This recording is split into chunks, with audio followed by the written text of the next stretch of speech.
ఒక్క ఆలోచన కూడా వద్దు.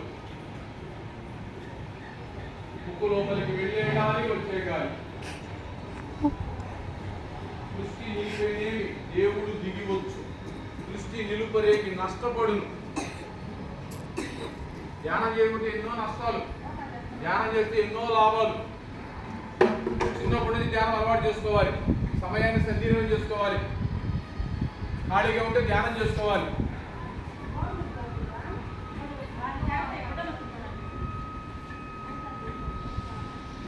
ప్రతిరోజు ఉదయం ఒక అరగంట, సాయంత్రం ఒక అరగంట ఖచ్చితంగా ధ్యానం చేయాలి. రాత్రులు కూడా మధ్యలో సమయం విజ్ఞానం మెలుకొస్తే ధ్యానం చేసుకోవాలి.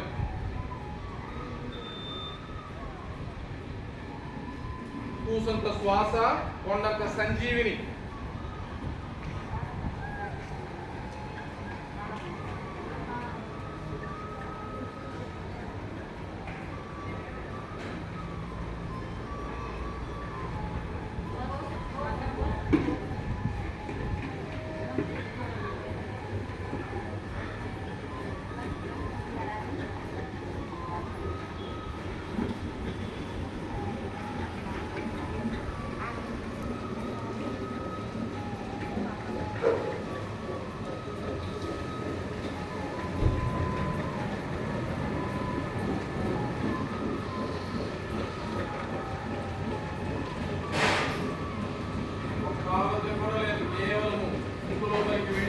వచ్చే గాలి, ఆలోచనలన్నీ తప్ప శక్తి వస్తూ ఉంటుంది.